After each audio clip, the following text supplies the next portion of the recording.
Good afternoon and welcome to the Sailplane Grand Prix on day 8, our last day, final race. The tension's really building here. Give you an idea of where the scores are at the moment.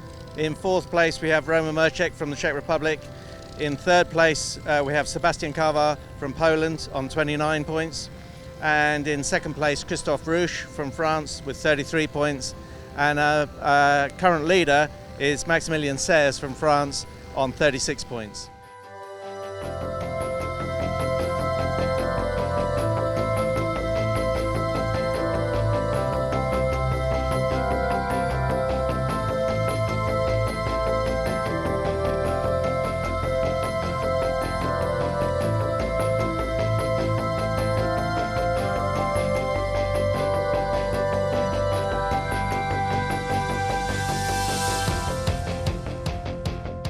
So we set it 2 tasks. The A is starting from Calcinate, as usual. You go to Roncola, end of Albenza Mountain, back to Calcinate, because in case we fly, we would like to see you coming on top of the airfield for the public and so on.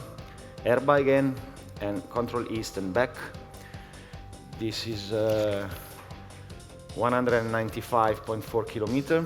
Task B, Calcinate again. Sorry for the circle, I'm lost it, I don't know why. We go to Roncola again, Alzate Airport, Lecco, and back controls east and Varese. It's 161.2 kilometer.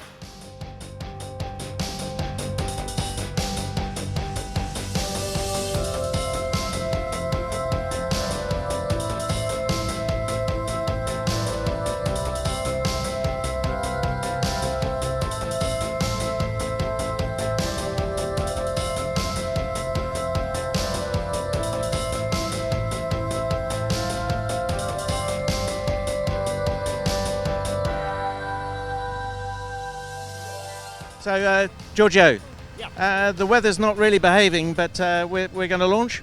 We are going to launch at 2 o'clock.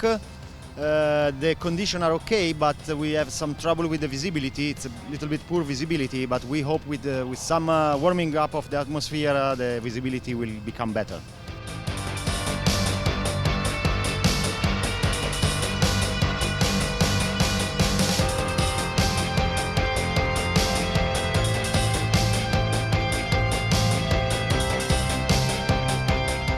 Conditions today, interesting. Yes, I hope the visibility will not be too bad because we are twinning gliders, but they reduce the start altitude, so it's going to be better to be well above the clouds to see each other.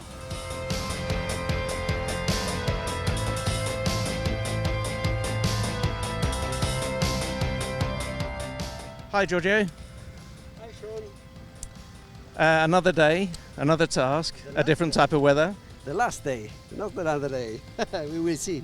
You know, with the Grand Prix, is always something new is possible. Up to the end, the last day. We will see. The weather is improving. Yes. And I am 5th. It's not important, so I try hard to do something new. We will see. Maybe I am with 0 point this evening or better. We will see. All or nothing. Yes, all or nothing.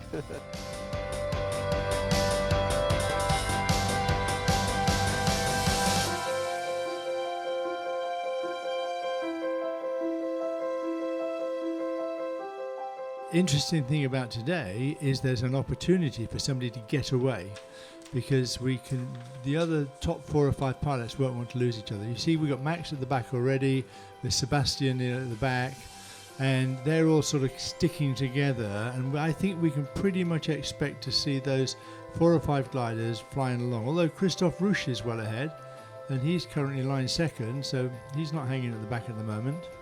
Just watching the group on the left, Ricky stopped and started to turn. Kai's just trying to take a turn. René Vidal in there trying to take a turn with Carlos and Tom Claffey, and coming in just underneath is Giorgio Galetto. And we can see that Sebastian, right from the start, has been highest and waiting. Of course, if that breakaway group with Werner do well, and they get back before, there's no question of Sebastian being able to pass, because he's far behind. Absolutely right. He has to win the day in order to win the competition.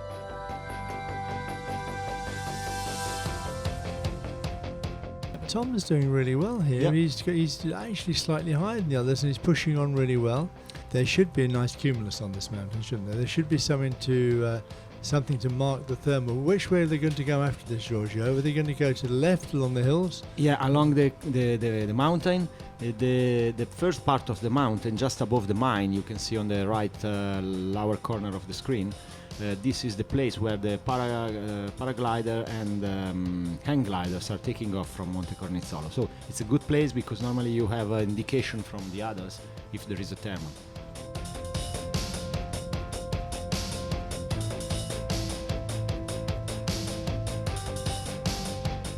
It's the same old story.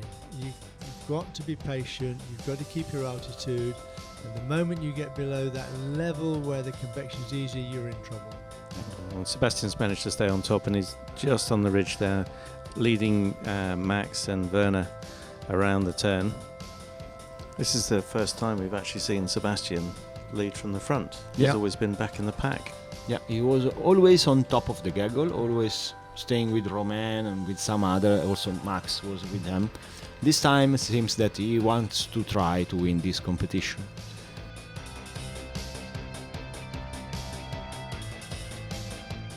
If I would be in the position of Max right now, I would stay really calm, because the advantage they have is only 200 meters and only 1 or 2 kilometers, so he is in good position. He is on top of the mountain as well, of the ridge.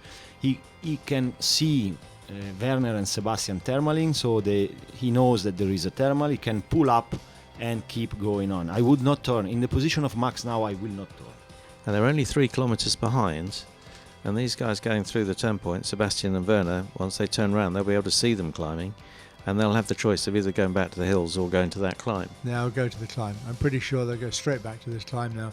There'll be a nice cumulus over. It's over the stadium in the town, which is a good place. And you can see the town of Varese lying out underneath you, and there's a ridge that runs up through the town, and all along that ridge is a place with good thermals.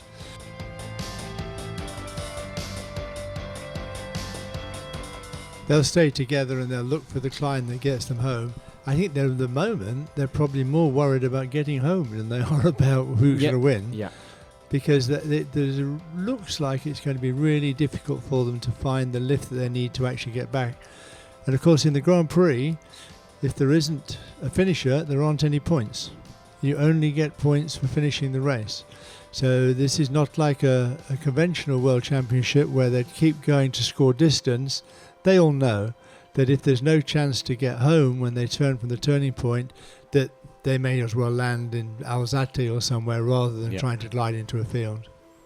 And we can see when we look back to the picture there that Didier and somebody else I didn't see who were down at 1,000 meters in the last place that this group climbed, which is pretty good indication that the thermals are dying, the cloud covers killed off the sunshine, and it's a pretty good indication these guys probably aren't going to climb again.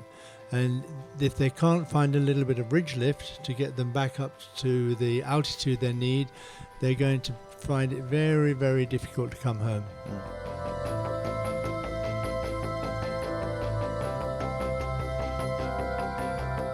They've got a critical decision now. They're not very high. If they go on from where they are, they're entering into an area which is really very tricky for outlanding. And what they can do is they've still got the height. They could go back and land on Alzate if they haven't got an engine or a self-retrieve engine. I'm pretty sure that if René's climbing and is climbing in a straight line, he'll be using his motor to come home. He's running home. But I don't think that either Max or Christophe Rouche have got an engine. I think that they're pure gliders. They've got to make the best of it. Fields are starting to look better here. Yeah, I suspect they've gone to this group of fields and they're going to have a look at them. They'll weigh up which of these fields is going to be best. It's quite exciting if you haven't seen a field landing before. Let's focus on them now, Benj, in the middle of the screen and see which field they pick. So the ground there we can see from Zeb's tracker stopping is 359 meters, which means that neither Christophe nor Werner are very high. Looks like Werner's going into the same field. Going into the field next to it. Doesn't look like a very big field to me. There is another field just on the other side by the factory there, which looks like it's not a bad field. Looks like they're going to be having a party in this field if they'll get in there together. Looks like a much longer field next to the factory, but in fact we can't tell if it's got what crop in it or bales or something like that, which makes it difficult for them.